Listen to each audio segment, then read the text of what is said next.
My name is Natalie V, and I fence on the U.S. team. About a year ago, I had an MCL meniscus tear that was so deep and so bad, I thought my career might be over. It was 2 months before Olympic qualifiers, and I was looking for something to help me heal. The floating bed helped my body to heal so fast that I was really curious, so I asked John to come over to my house in Topanga for an interview. All right, so... Hi! So nice to see you. I know! Round 2. Yeah. So we're going to my room right now.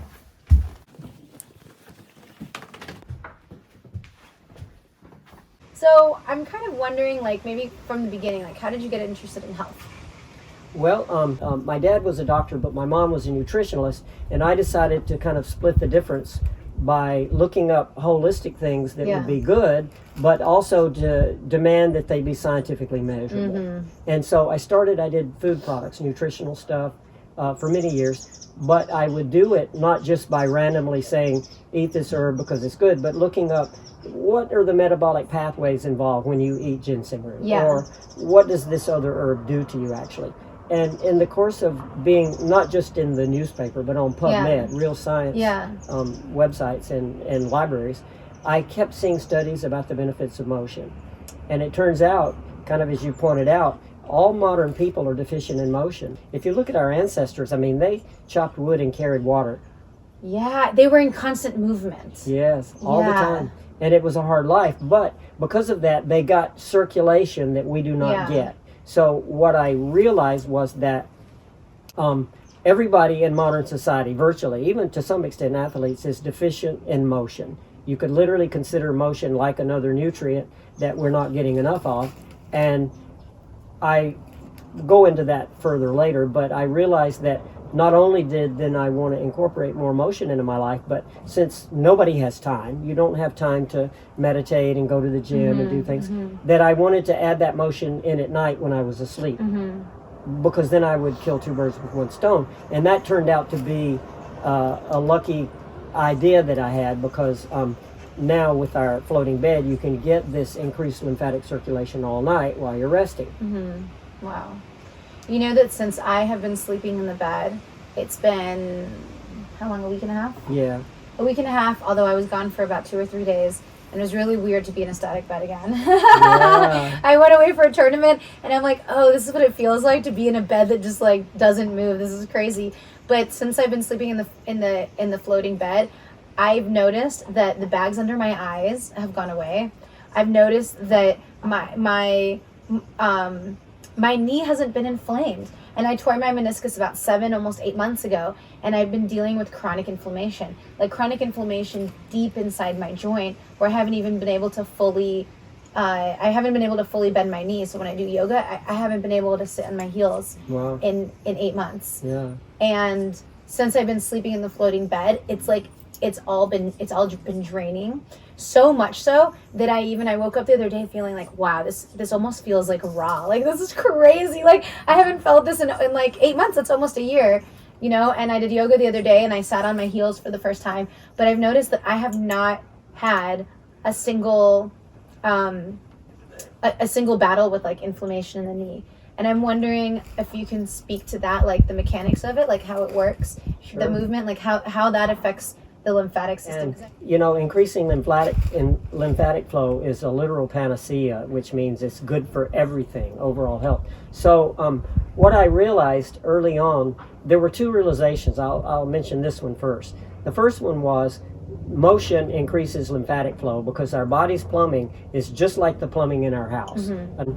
The drain system in your kitchen has no pump on it. It's just gravity. So if that drain is even slightly stopped up, then the bad stuff from the food, all the toxins, just sit there and fester all night until you speed up the drain or empty it. Well, in your body, amazingly, the lymphatic system takes the place of that drain system in your sink. The lymphatic system also has no pump. So it depends on motion to drive circulation, so your body eliminates all these toxins. Totally separate system, lymphatic system, and when you, for example, are motionless and you're no longer taking out the garbage, which is why when you wake up in the morning you're stiff. Yeah. And anytime you have any inflammation, one of the best things you can do is add motion to your life.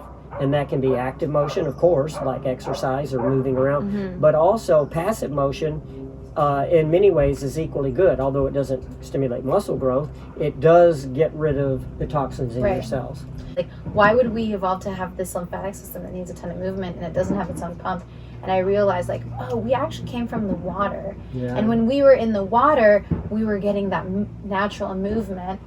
And, you know, I've even been thinking, like, maybe that's why we instinctively all want to cradle babies and we want to rock them, is because we're moving their lymphatic system, because they don't have their own pump. They're not moving their muscles yet. Right.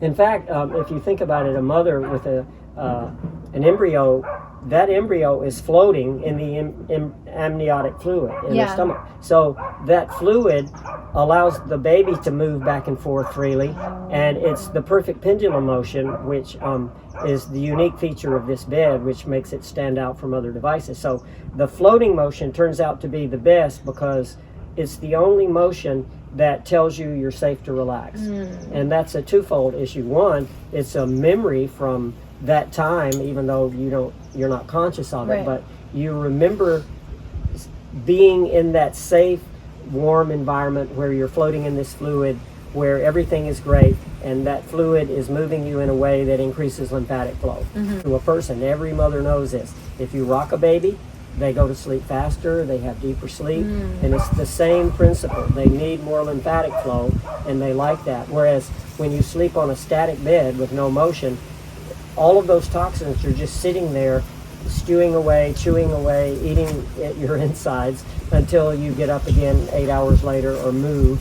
You know, that's why we toss and turn at night, because you'll have no lymphatic flow, and finally your brain gets this message, oh, I have to move because I've got to get this flowing. All right, I'm going to take you guys with me. We're going to go down there and look at how this works.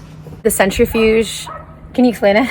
Yeah, we're going to show why our bed uniquely does not create problematic waves in your inner ear, which would tell you that you are in danger. I'll do it during the demo, which I have a prop, which will allow me to show how it works. Okay, do you want to do it in the backyard? Yeah. All right, I'm going to follow you. I'm going to turn this camera around. So yeah, I'm a pretty lucky girl to have the inventor of my bed at my house. And to live here. And to live here in beautiful Topanga. Okay, so what do you got for us? Okay, in your inner ear, there are 3 canals which tell you when you're moving. They're called the vestibular canals, just for the record. And everyone knows about them experientially, because if you move slightly, this fluid in these canals sloshes around, and that tells you how much you move, which direction, up or down. It tells you everything about motion. And that system is 1 billion years old, designed to keep you safe. When I was thinking about the floating bed and why all of this lymphatic circulation was a good thing, but why then didn't the waterbed catch on? And why haven't hammocks caught on? And particularly, why didn't beds hanging from 4 ropes catch on? And then one day, I remembered something from being a child, which was, I remembered an older person always show some boy this magic trick, which is that if you have a bucket of water and you have any water in it or liquid, you can swing that bucket over your head and the water doesn't spill out. I don't know if you can see this in slow motion, but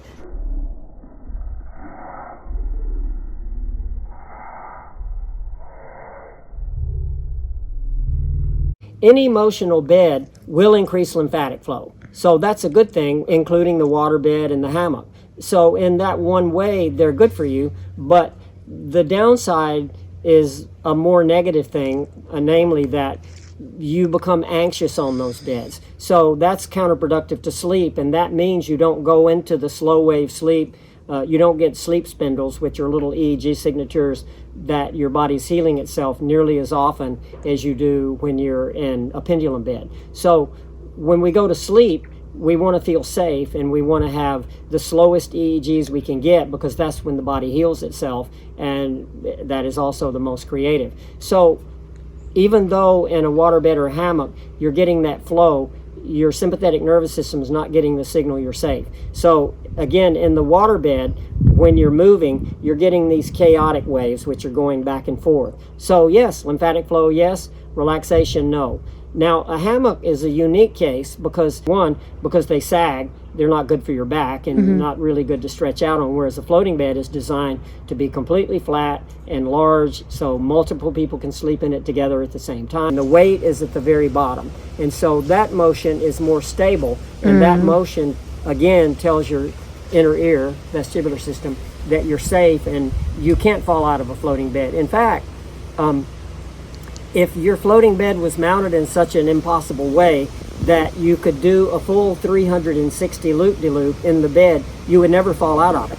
So it's not only true that when you're swinging these small amounts that it's more relaxing to be in this bed, but if you could do this in the bed, you would never fall out, and if there were another person beside you, you would never even bump into them because your position is fixed to the bed. It's not fixed to any other reference point. So heavy person, light person right by each other, no bumping into each other. So it makes it really comfortable for couples sleeping.